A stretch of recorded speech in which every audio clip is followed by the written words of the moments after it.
Hey everybody, welcome back to Tim Travels. It's Terry, your host.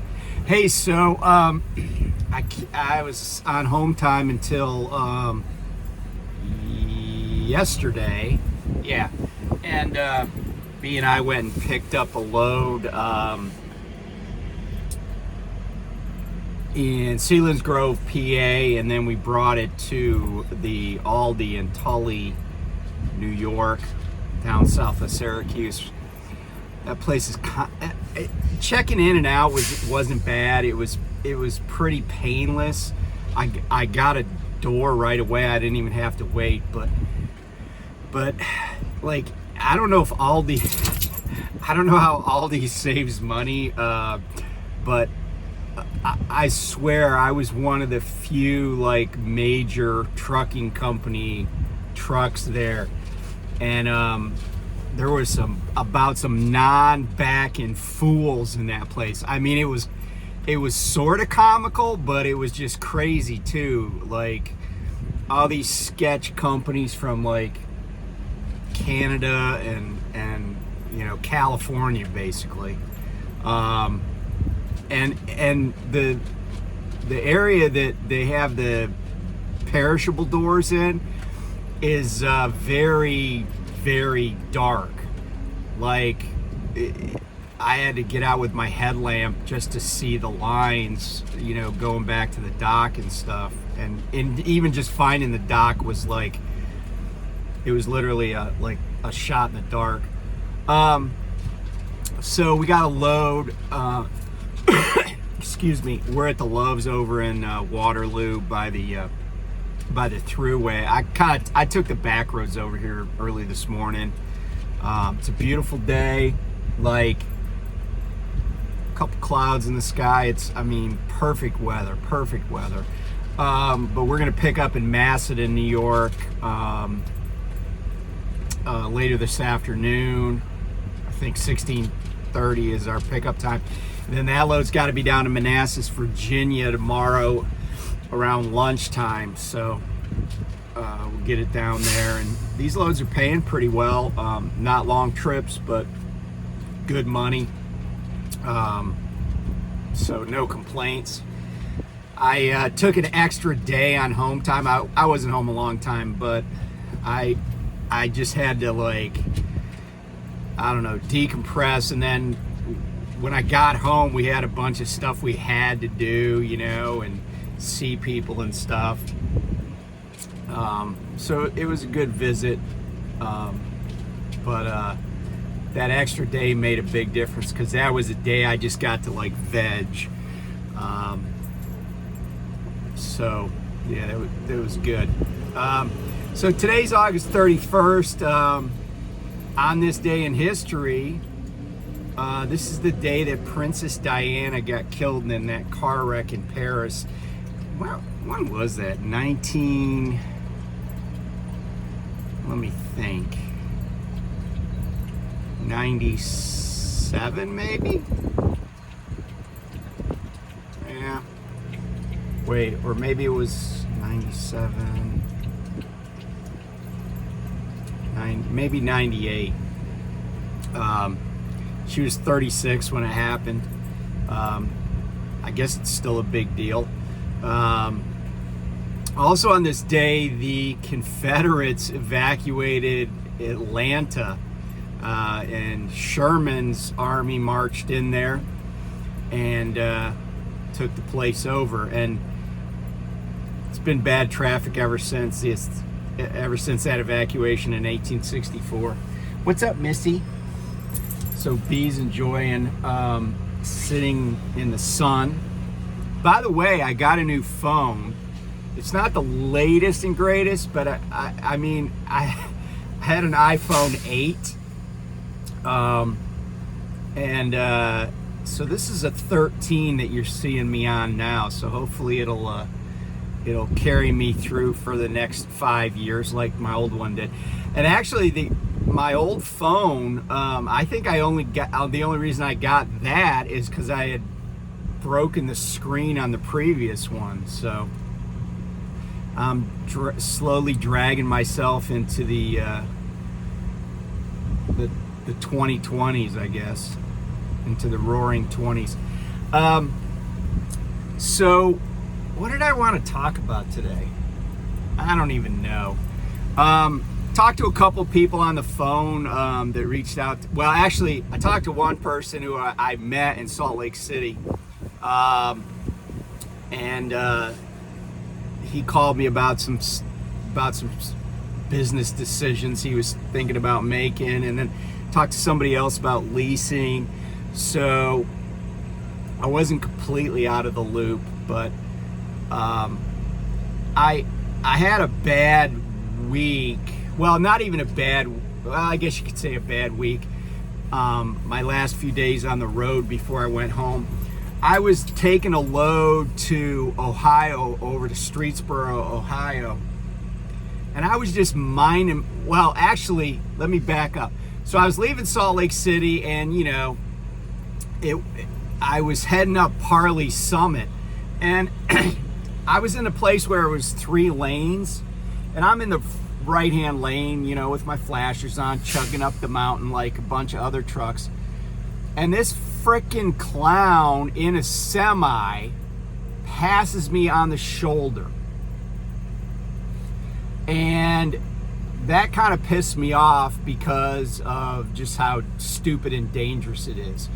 And it pissed me off that it was a commercial truck driver, supposedly somebody that's supposed to know better. You know, I've been passed on the shoulder by cars, by motorcycles in the past, but that's the first time I ever, and the crazy thing was, it's not like there was a lot of traffic, right? Like, it was on, I think it was on Saturday, the Saturday before I went home, or got home. So that kind of pissed me off. The funny thing is, I caught up to the guy in Wyoming, and he had this piece of shit old Kenworth, sketchy ass trailer, California base plate, of course. I say of course, could have been anywhere, but it was California. And that kind of pissed me off. So fast forward a couple of days or a day, and I'm driving through Iowa, and I wasn't in a hurry. This load had a lot of time on it, so I'm just, you know, cruising along at my 59 miles an hour on I-80, and I was actually just east of the Iowa 80 truck stop, and where 280 and 80 come together, or split up, however you want to say it. In fact, I was right by the exit for the Loves in Davenport. And this fucking hot shotter, not a dude that's hauling cars, a guy with a straight, regular flatbed trailer, he fucking passes me on the shoulder, and he clips my right front fender as he's cutting back over. And, you know, I was so enraged because I couldn't catch him. He just took off, right? And then I stopped because I was I called 911, which I probably should have just said screw it, because the cops are no help anyway. And then my dash cam didn't even like save the video, so I was pissed about that. And I was telling somebody, I said, man, if I would have, and this guy had like a sort of a unique load, I would have recognized it. And I don't know what I would have done if I'd have caught the guy, because I was so angry. Like I was angry like I used to get when I was a teenager at people, when I used to have a really bad temper and was violent. And I don't know what I would have done. I guess it's probably best that I didn't catch up to him, because I probably would have ended up in handcuffs or the hospital or something. But that cost me $1,000. I actually had a really good week, because the truck netted like $2,300 even after I paid that $1,000 deductible. So then I had an argument with RA about the running light on the front there, but the running light, the one thing I will say is I don't care for where the placement of the signal lights, the kind of the cab side signal lights are on these 24 Peterbilts. The old ones were back on the door, and these new ones are right on the front. Now it's both a marker light and a signal light. But I will say that the plastic that the lens is made out of seems to be like reinforced, because the top part of the lens, like let's say the lens is, I don't know, this long, so about maybe 20% of the lens got broken, but what's left, that's where the bulbs are. There's like 4 little bulbs in there, so it still blinks, it still illuminates. So sorry, my eyes itching. So it's not it's still DOT compliant, but I'm gonna try to get in the body shop. There's a scrape on the fender, the light's broken, and then there's also a scrape on the piece behind the fender. So you know, the fender and the hood are all together, but there's a scrape behind that too. So yeah, so because of the Labor Day holiday coming up, I'm trying to be in Springfield on Tuesday, and then I already talked to people. They said I could have Beatrice at the campus in, so might be cooling my heels in Springfield for a little bit. But so, and I was just angry for a whole number of reasons. First, this asshole hit me and took off. Then I was angry that I had to pay the deductible, you know, for something I didn't do. I was angry that my dash cam didn't work right. And I was just, you know, and you know, the other thing too is I was just minding my own bit. Like you can't, well, I know what the defense is when somebody's and I was also angry that we don't have those right side, I don't even know what you call them, sensors. Like when I was at GP Transco, we had the sensors on the right side of the truck. So anybody that, once they got within about 5 feet of the back of your trailer, it would pick it up. And over on the A post, there's a little triangle, and as soon as somebody's in that window or is caught by that sensor, it'll illuminate amber. The little triangle will illuminate amber. Then if you start to change lanes, or you even put your right signal on, it'll alarm, and you'll get an audible alarm, and then it'll be red. But I didn't, you know, I mean, honestly, I don't check my right side mirror as much as I check my left, especially when I'm in the far right lane.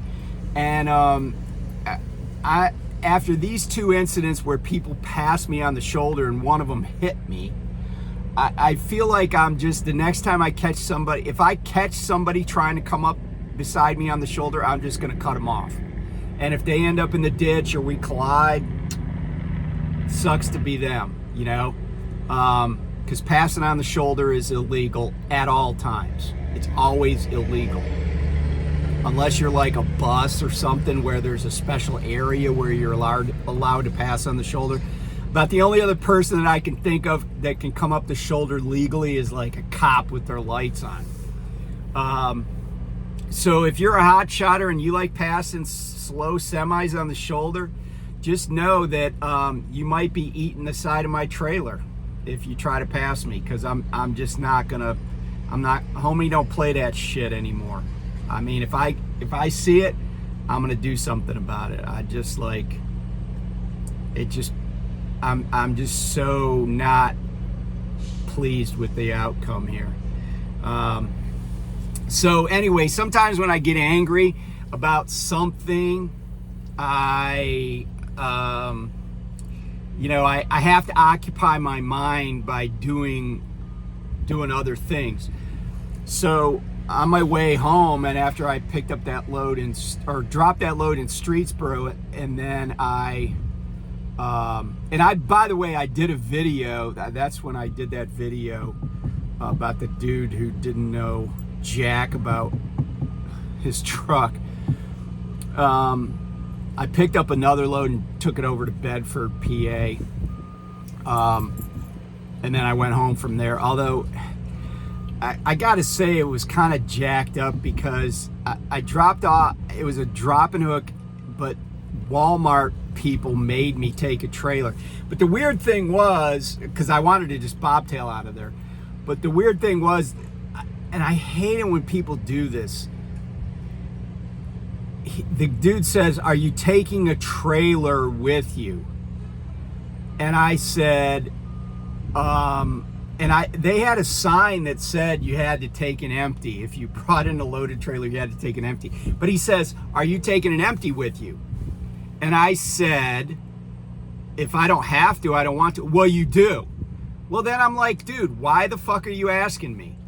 Why ask me a question when it's not going to matter what my answer is?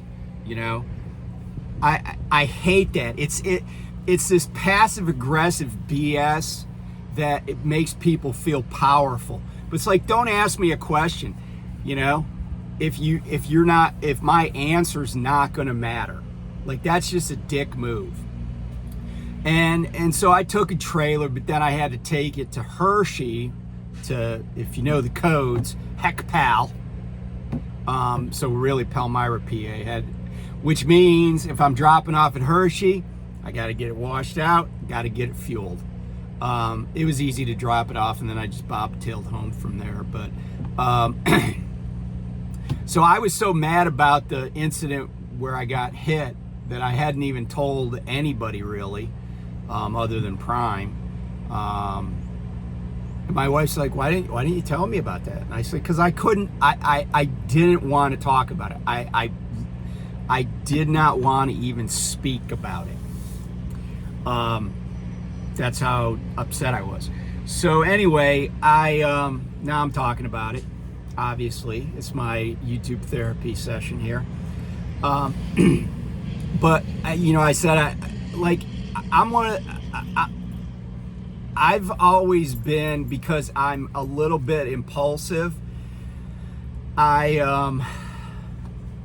if somebody angers me, like a business or something, even if their product is the best, or even if their service is the best, or their prices are the best, I'll go to a competitor just out of spite.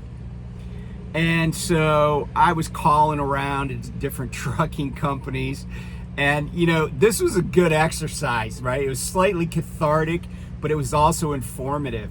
So I was like, you know, I was looking up I know KLLM is the second largest refrigerated carrier, but then I didn't realize Hirschbach was as big as they are in terms of revenue. So I called Hirschbach just to ask about their lease. And they, you know, at first I was like, okay, you know, that's an interesting lease program. And so this is a little comparison shopping, right?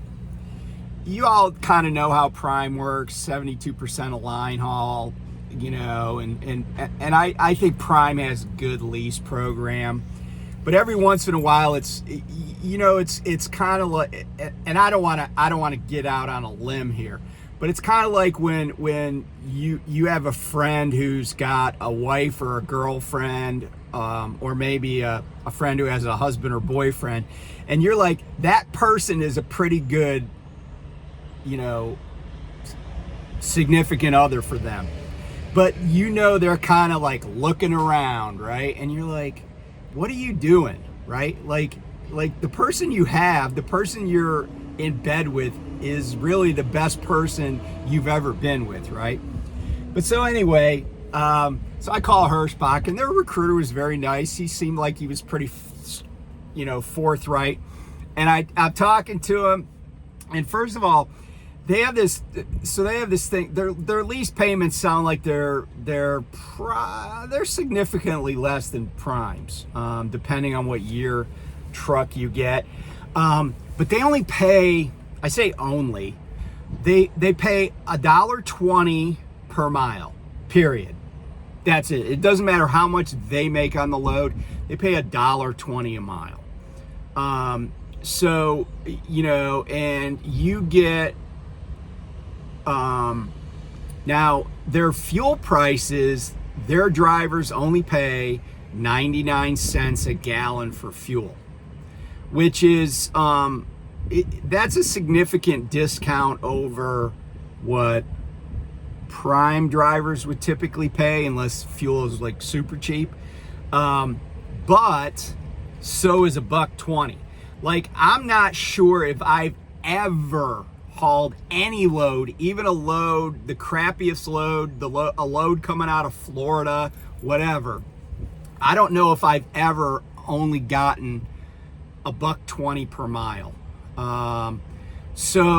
You know, I can't, knowing what some of these loads pay, even at the 72% that I get, I mean, you know, in fact, the load I'm taking out of Macedon, I know is paying, I mean, it's paying almost $1,200, and it's like 400 miles loaded, and I don't know what it was to drive over here, like 50 miles. So, you know, it's paying twice what they would be getting on the same load. Now I'm paying more for fuel, of course. But so I kind of was like, well, you know, you could probably make, but the money he said people were making, it is less than I think you could make it prime. And in some cases might be significantly less. But the thing that jumped out at me at the most was, I said, oh, you know, because they have lease operators, and they have, you know, so they have regular leases and they have lease to purchase, right?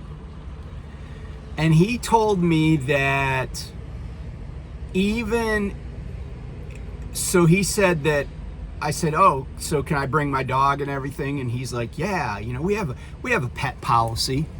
And pet policy kind of is code, I think, at wherever you are. I think pet policy and rider policy, those are codes for, we take money if you want to have a pet or a passenger on your truck, right?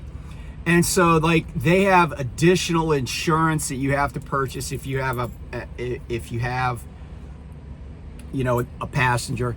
But really what got me was the pet policy.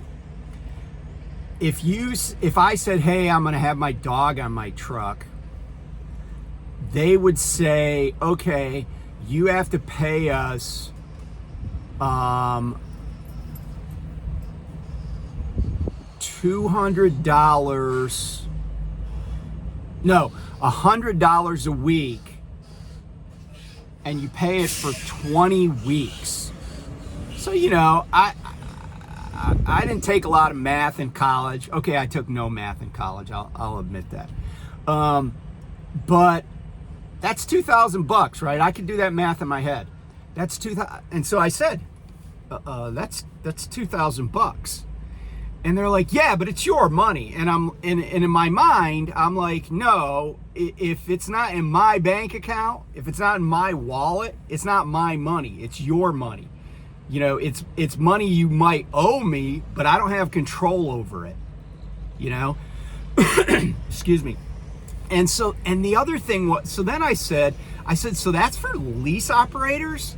Like, you're leasing a truck and you have to pay the $2,000?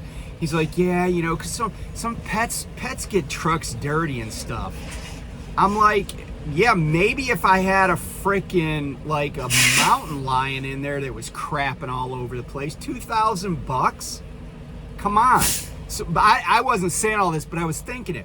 And then I said, so what if I was purchasing the truck? Oh, yeah, you still have the pet policy. And you know, and I was like, man, that just seems really stupid.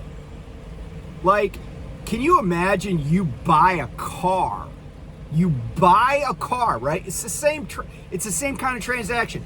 You got something and you're making payments on it every month or every week, right?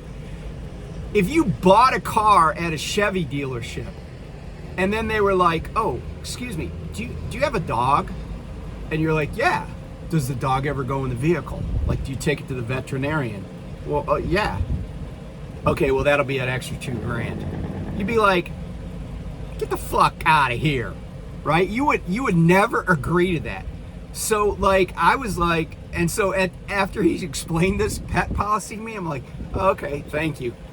And I said, I appreciate your time. And I got off the phone. And I was like, yeah, you know, Prime looks pretty good, even with that $1,000 deductible I just paid.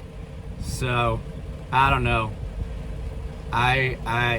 You know, and this comes back to what I always say. No matter what the deal is that you think you're getting at any employer, you know, any like company you're leasing from, or taxes.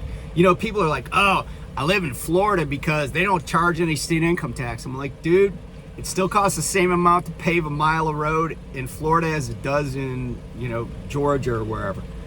Oh, no way. It's a little big, but it still works. Look. You doing a video now? Yeah, I'm doing a video. Hey. Oh, anyway, let me check you in a minute.